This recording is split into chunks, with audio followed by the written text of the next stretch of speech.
Bonjour à tous nos amis, bienvenue à l'heure de la bonne nouvelle. Nous sommes très heureux, Jean-Pierre et moi, de vous revenir et nous espérons que ce prochain 30 minutes vous apporte la bénédiction du Seigneur. Au cours de ces prochains 30 minutes, nous aurons pour vous des réponses de la Bible à des questions qui sont pertinentes à notre temps. Et bien sûr, nous vous parlerons de notre offre gratuite. Et puis, au cours de l'émission, vous allez voir des numéros de téléphone qui vont aussi apparaître.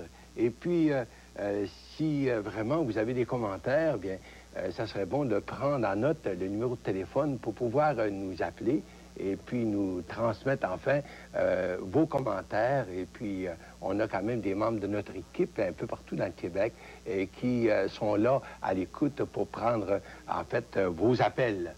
Et maintenant, Jean-Pierre, tu vas sans doute nous parler un peu du message que tu veux nous proposer pour aujourd'hui. Ben oui, aujourd'hui, Gaston, j'ai pensé parler de la foi. Je pense que c'est un thème qu'on devrait aborder pour essayer de démystifier un peu c'est quoi cette notion de foi. Beaucoup de personnes aujourd'hui disent avoir la foi en qui, la foi en quoi, c'est quoi vraiment la foi? Eh bien, on va regarder ensemble aujourd'hui c'est quoi. C'est une notion d'ailleurs très importante, Gaston, parce que la Bible est claire. La Bible nous dit que sans la foi, il est premièrement impossible d'être sauvé. En Éphésiens 2, 8 et 9, il est dit que c'est par la grâce qu'on est sauvé, mais par le moyen de la foi. Donc, la foi est le moyen pour acquérir la grâce de Dieu. Dans Hébreu, il est dit également que sans la foi, il est impossible de plaire à Dieu. Et dans 4 passages de la Bible, 1 dans l'Ancien Testament et 3 dans le Nouveau, il est dit que pour vivre une vie juste et sainte, il faut la vivre par la foi. Le juste vivra par la foi. Donc, c'est un thème important parce que c'est le seul moyen d'être sauvé, c'est la seule façon de plaire à Dieu et c'est la seule façon de vivre une vie qui plaise à Dieu. Alors, maintenant, nous allons passer à la chronique « La Bible répond ».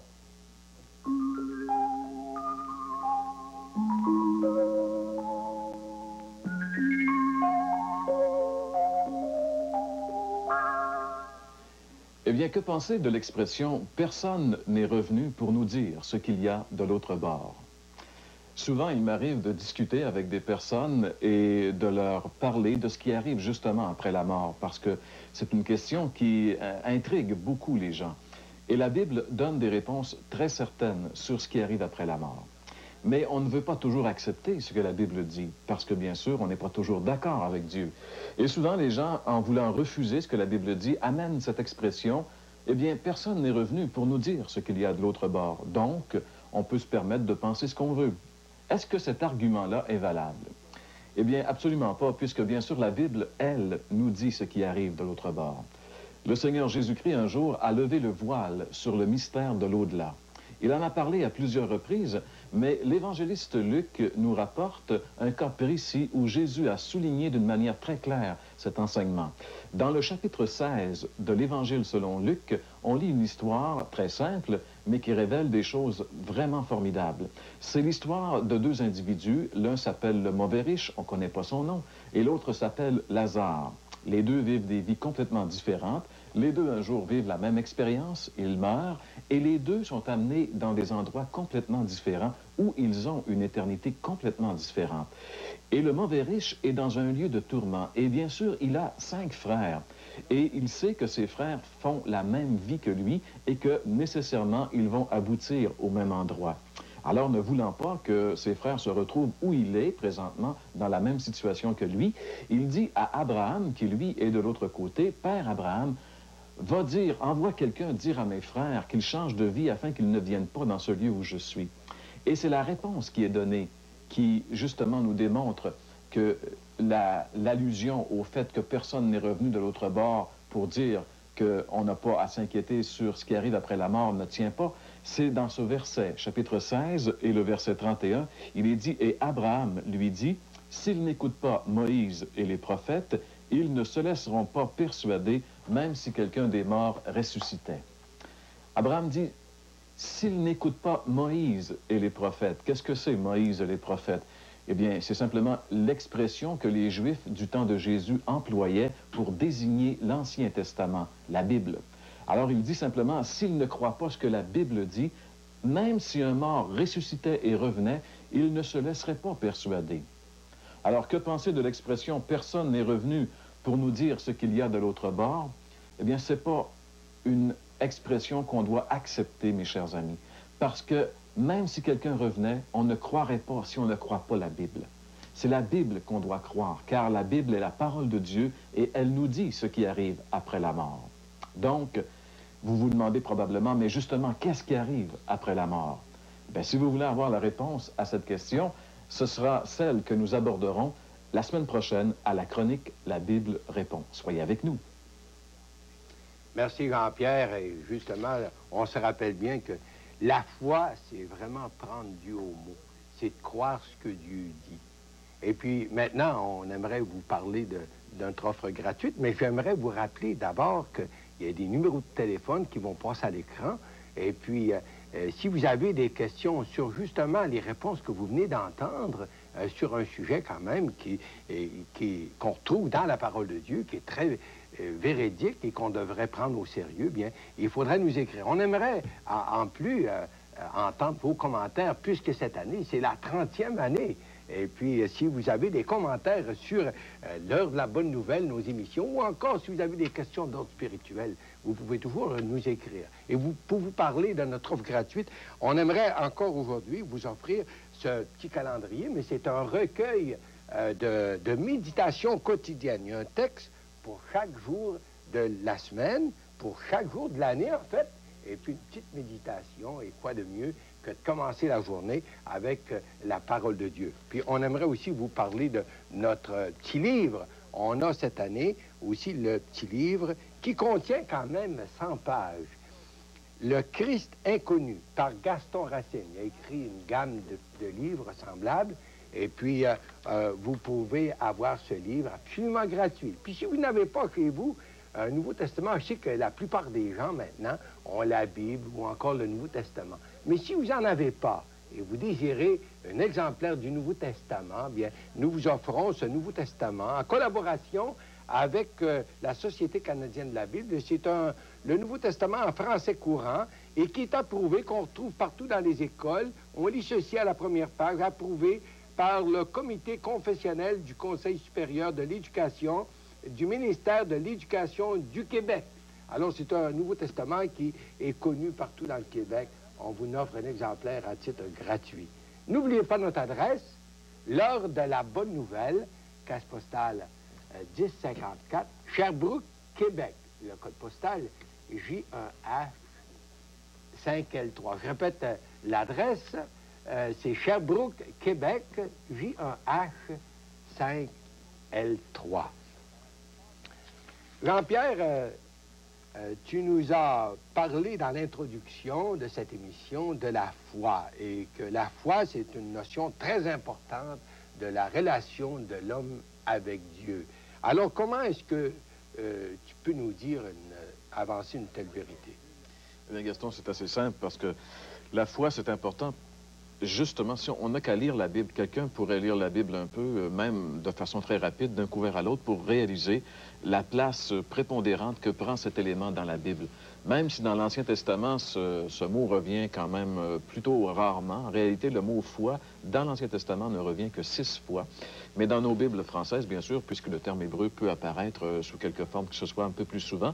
Mais il n'en demeure pas moins que dans l'Ancien Testament, c'est quand même une réalité omniprésente. La foi était le principe vécu de relation des hommes avec Dieu. D'ailleurs, le chapitre 11 de l'Épître aux Hébreux, qui est un livre du Nouveau Testament, mais qui traite de ce qui s'est passé dans l'Ancien Testament, ce chapitre 11, donc, de l'Épître aux Hébreux, cite de nombreux personnages de l'Ancien Testament qui ont été justifiés par la foi, mais qui ont aussi vécu par la foi. De toute façon, même si dans l'Ancien Testament, la doctrine de la foi est moins élaborée qu'elle l'est dans le Nouveau, c'était un principe vécu et tous ceux qui ont marché avec Dieu à travers tous les siècles et qui ont eu une influence déterminante sur leur époque ont été des gens de foi. Quand on arrive dans le Nouveau Testament, la foi est développée comme une vérité essentielle. Il en est fait mention plus de 244 fois. Plus de 244 fois dans le Nouveau Testament, le mot foi apparaît. Cela démontre bien sûr toute l'importance que Dieu accorde à ce principe-là. Père Jean-Pierre, tu pourrais peut-être nous expliquer qu'est-ce que c'est la foi? OK. Bon, d'abord, il faut dire qu'on va donner une définition biblique de la foi parce que il y a beaucoup de personnes dans le monde aujourd'hui, comme on le disait dans l'introduction, qui ont une drôle de définition de ce que c'est la foi. Pour certaines personnes, la foi, c'est une espèce d'expérience ésotérique, mystique, réservée à quelque initié et qui est fort, ça c'est vraiment fort loin de la vérité. D'abord, avant de donner une définition vraiment biblique, on peut peut-être mentionner le fait que le dictionnaire Petit Robert, le dictionnaire français Petit Robert, donne comme définition du mot foi un mot qui vient du latin fides, qui signifie confiance. Et ça, c'est une définition qui se rapproche beaucoup de la définition biblique.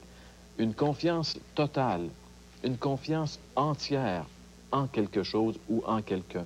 Voilà vraiment la définition que donne le dictionnaire Petit Robert du mot foi. La langue originale du Nouveau Testament, c'est le grec. Et le mot grec que l'on traduit en français par le mot foi est le mot pistis. Et le mot pistis pourrait être traduit par ou bien le mot croire ou le mot se confier, l'expression se confier. Mais c'est là que surgit une espèce de problème, parce que pour nous, croire et se confier, c'est deux concepts un peu différents. Selon le dictionnaire, le mot croire, c'est tenir quelque chose pour véritable, c'est donner une adhésion de principe, c'est considérer comme probable, c'est ça croire. Alors que se confier, c'est remettre quelqu'un ou quelque chose à un tiers en se fiant à lui. C'est se reposer sur, c'est s'en remettre à. C'est vraiment ça, se confier. Et ça, c'est beaucoup plus proche de la définition biblique, car quand la Bible dit de croire en Jésus, elle ne veut pas nécessairement dire accepter le fait historique qu'il y a 2000 ans, un homme du nom de Jésus a existé, mais elle veut dire qu'on doit se confier totalement, s'en remettre entièrement à ce que cet homme a dit et a fait. Bien sûr, la foi véritable doit passer par la croyance dans les faits historiques, mais c'est plus que cela. La croyance, ce n'est pas que l'acceptation intellectuelle des faits historiques, alors que la foi biblique, c'est la confiance absolue dans ces faits historiques. C'est donc très important de faire la différence, si vous voulez, entre croyance et foi. La croyance, c'est de nature purement intellectuelle, alors que la foi, c'est de nature spécifiquement spirituelle. La croyance, c'est une adhésion de pensée aux faits historiques et surnaturels rapportés dans la Bible. Elle n'implique pas la vie spirituelle, ni même le salut. Et d'ailleurs, la Bible dit quelque chose d'assez intéressant à ce sujet. La Bible dit que les démons ont cette sorte de croyance, mais loin d'être sauvés, ils tremblent devant Dieu. On peut lire ensemble ce verset dans l'Épître de Jacques, au chapitre 2 et au verset 19, où la Bible dit ici, « Tu crois qu'il y a un seul Dieu, tu fais bien. Les démons le croient aussi, et eux, ils tremblent. » Les démons savent, bien sûr, que Dieu existe, et ils tremblent. Ça ne les sauve pas, ça ne leur donne pas la vie éternelle de croire que Dieu existe. Donc, on peut en conclure que la croyance en Dieu, plusieurs disent, oui, je crois en Dieu, mais la croyance en Dieu, ce n'est pas la foi qui sauve. Ce n'est, à toute fin pratique, pas plus que la foi des démons, avoir la croyance en Dieu. La foi, c'est plus que la croyance. C'est la confiance totale dans les promesses de Dieu telles qu'elles sont révélées dans sa parole, la Bible. C'est plus que croire intellectuellement, c'est s'engager totalement sur ce que Dieu a dit. On a des exemples dans l'Ancien Testament, justement, d'hommes de foi. On peut penser à un homme qui s'appelle Noé. Noé est un homme à qui Dieu s'est révélé, à qui Dieu a dit quelque chose. Il a dit qu'il allait détruire le monde dans lequel il vivait par l'eau. Il a dit à Noé de se construire une arche pour échapper au jugement qui allait venir. Et Noé a complètement construit sa vie sur ce que Dieu a déclaré. C'était un homme de foi. Il a pris Dieu au sérieux. Il a réalisé que Dieu disait la vérité et qu'il fallait qu'il mette sa vie en accord avec ce que Dieu disait. Il a construit un bateau, une arche, et il a évité le jugement de Dieu. On pourrait penser également à un autre homme, Abraham. La Bible l'appelle même le père des croyants. Un jour, Dieu s'est révélé à cet homme et lui a dit, « Quitte ta famille, quitte ton pays. Je vais t'amener dans un pays que je vais te donner à toi et à ta postérité. » Et Abraham a tout misé sur ce que Dieu a dit. Il a construit sa vie, même il ne savait pas où il allait, la Bible dit. Mais il croyait que Dieu le guiderait dans un bon endroit. Il a mis sa vie, il a dirigé sa vie sur ce que Dieu a révélé. Et ça a été un homme de foi. Et Dieu a honoré la foi d'Abraham. On a un verset dans la Bible qui nous donne une vraie définition biblique de ce qu'est la foi. Dans l'Épître aux Hébreux, au chapitre 11, qui est d'ailleurs le chapitre de la foi, le chapitre commence par une définition de la foi. Il est dit, « Or, la foi est une ferme assurance des choses qu'on espère, une démonstration de celles qu'on ne voit pas. Ça, c'est une vraie définition biblique de la foi. Une assurance des choses qu'on espère, c'est-à-dire les choses qui ne sont pas encore arrivées, mais on croit avec certitude qu'elles vont arriver, et une démonstration de celles qu'on ne voit pas, de celles qui sont invisibles. La langue anglaise peut peut-être nous aider à comprendre un peu la différence entre croyance et foi. Il y a en anglais deux mots pour croire. Il y a le mot believe, qu'on pourrait traduire par croyance, et le mot trust, qui on pourrait traduire par confiance. Et ce que Dieu demande de nous, c'est pas juste de croire dans le sens believe, mais vraiment de croire dans le sens trust, de vraiment déposer toute notre confiance en Dieu et dans ce qu'il dit. Jean-Pierre, maintenant qu'on a défini la foi comme une confiance plutôt qu'une simple croyance, bien, en quoi doit-on mettre ou placer notre confiance selon les termes de Dieu? OK, Gaston. Alors, je pense que si on est des êtres intelligents, le moindrement, et je pense que tous ceux qui nous écoutent le sont, on doit mettre notre confiance dans la personne la plus fiable possible. D'accord? Et je pense que le seul en qui on peut vraiment se confier, le seul qui est vraiment digne de confiance, le seul qui est vraiment solvable pour notre foi, c'est nul autre que Dieu. Et la seule place où il se révèle, c'est dans sa parole, la Bible. On peut dire, oui, je crois en Dieu, je crois que Dieu existe, je veux mettre ma vie en accord, mais comment est-ce que je vais savoir ce que Dieu attend de moi? Eh bien, simplement, il s'est révélé Dieu. Il nous dit dans sa parole ce qu'il attend de nous. Donc, l'objet de notre foi doit être tout ce que Dieu déclare, car lui seul est digne de confiance. Lui seul, parce qu'il est Dieu, connaît la vérité exacte des choses, et lui seul peut nous diriger en toute certitude et en toute sécurité. Et justement, qu'est-ce que Dieu nous dit concernant notre condition face à Dieu, face à lui? OK. Alors là, si on ouvre la Bible, on va réellement voir ce que Dieu nous dit. Et la Bible, d'un couvert à l'autre, nous déclare que nous sommes pécheurs et donc séparés de Dieu. C'est là la cause première de tous les problèmes de l'homme et de la situation catastrophique de l'humanité. Dans l'épître de Paul aux Romains, au chapitre 3 et au verset 23, nous avons ici, en quelques mots, résumé le message de la Bible, le verdict de Dieu concernant l'homme. Il est dit, « Tous ont péché et sont privés de la gloire de Dieu. » C'est simple. Tous, tous les hommes, toutes les femmes, tous les enfants, tous les individus, tous ont péché et par conséquent sont privés de la présence glorieuse de Dieu. La foi, c'est donc accepter ce verdict de Dieu sur ma vie. Je suis compris, moi, dans les tous. Toi aussi, tu fais partie de ces tous. C'est ça, la foi. Accepter le verdict de Dieu sur ma vie. Même si j'ai l'impression d'être correct, d'être une bonne personne, la Bible dit que tout simplement parce que je suis un homme, un être humain, je suis un pécheur. Et parce que je suis un pécheur, je suis séparé de Dieu présentement. Et si rien n'est fait à ce sujet, si je meurs comme cela, eh bien, je serai séparé de Dieu pour toute l'éternité. Ça, c'est la condition présente de tous les hommes devant Dieu, car tous ont péché. C'est terrible. Et c'est la réalité que Dieu nous révèle dans sa parole. J'ai le choix d'accepter ce que Dieu me dit dans sa parole ou de me bercer d'illusions en croyant ce que mes pensées me disent. C'est le choix que j'ai. Si j'ai la foi, je vais accepter le verdict de Dieu sur ma vie parce que c'est lui qui me le révèle dans sa parole et je vais agir en conséquence. C'est quoi, au juste, agir en conséquence quand Dieu me dit que je suis pécheur, puis séparé de lui, puis même en route vers la perdition? D'accord. Alors, je pense, Gaston, que si vraiment je crois de tout mon cœur que la Bible dit la vérité, que la Bible dit que je suis un pécheur, que je suis séparé de Dieu, que je suis en route pour l'enfer, la seule chose que je devrais faire, c'est de demander à Dieu ce qu'il faut que je fasse pour être sauvé. Dieu est le seul qui peut me dire la vérité. Et s'il me révèle que je suis perdu, il doit certainement me dire comment faire pour être sauvé. C'est toujours ce qu'il fait, quand sincèrement on se tourne vers lui avec un besoin réel. Un jour, un homme a crié sincèrement à Dieu, « Que faut-il que je fasse pour être sauvé? » Et cet homme a reçu cette réponse. Il a reçu la réponse. Il a reçu la bonne réponse. Cet homme-là, c'est un homme qui était un geôlier d'une prison dans la ville de Philippe. Et dans les Actes des Apôtres, au chapitre 16, les versets 30 et 31 nous révèlent justement cette épopée, cette exclamation que cet homme a faite.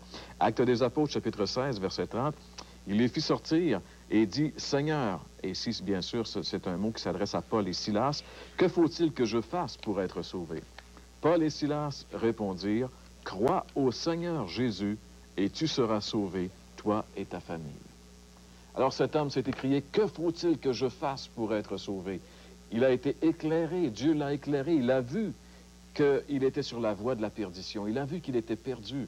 Il a dit, « Que faut-il que je fasse? » Eh bien, la réponse a été directe, claire et simple.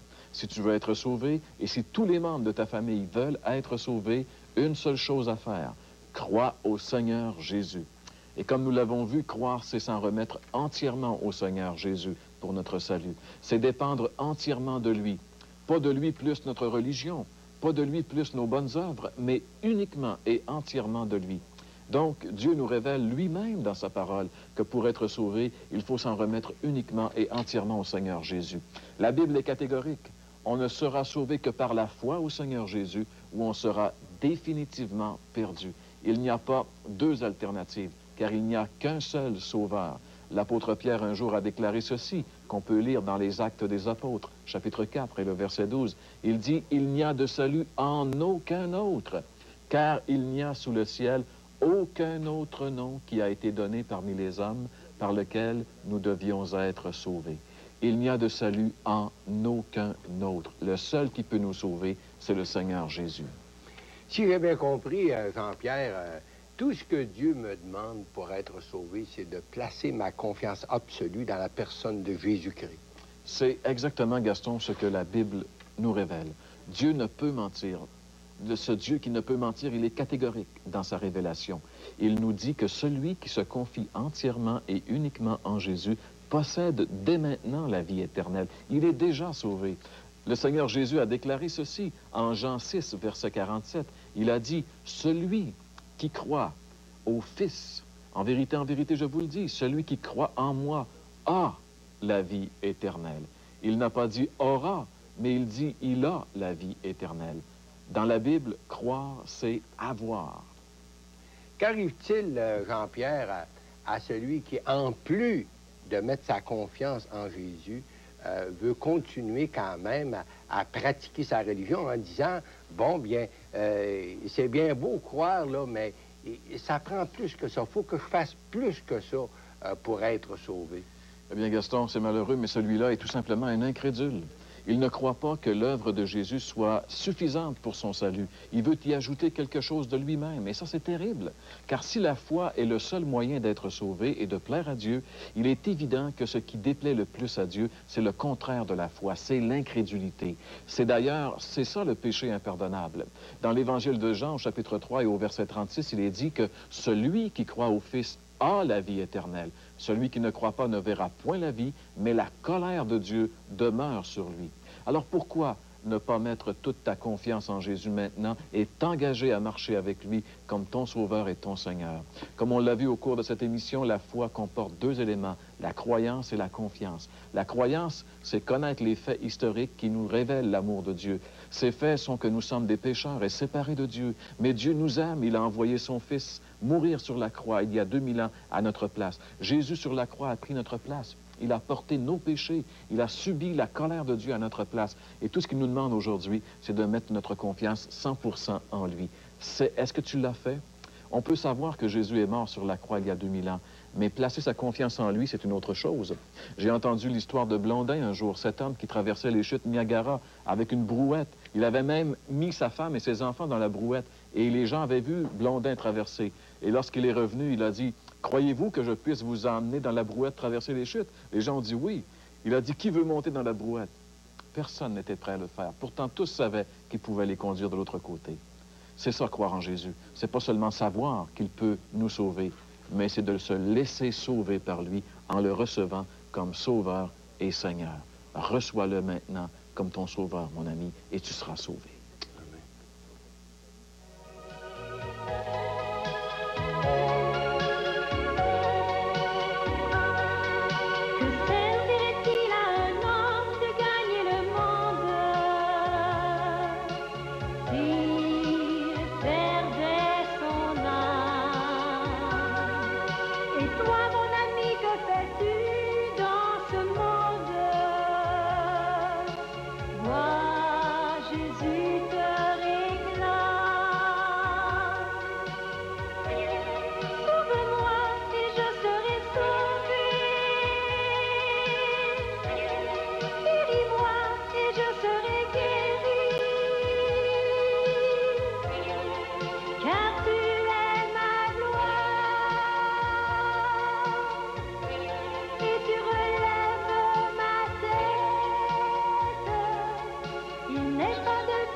Merci Rachel pour ce beau chant. Oui, sauve-moi et je serai sauvé. C'est ça la confiance en Jésus, cette confiance qui sauve. Jésus avait dit un jour, vous sondez les Écritures parce que vous croyez avoir en elles la vie éternelle. Ce sont elles qui rendent témoignage de moi, avait dit Jésus. Mais vous ne voulez pas venir à moi pour avoir la vie. Quel reproche! Vous ne voulez pas venir à moi pour avoir la vie. Cher ami, pourquoi pas lui faire confiance et l'inviter dans votre cœur, l'accepter comme votre sauveur personnel aujourd'hui. Cher ami, ne manquez pas la semaine prochaine. Nous vous revenons avec un autre message de la parole de Dieu. Au revoir. Pour recevoir gratuitement la documentation annoncée dans cette émission, écrivez à l'heure de la bonne nouvelle, case postale 1054, Sherbrooke, Québec, J1H 5L3.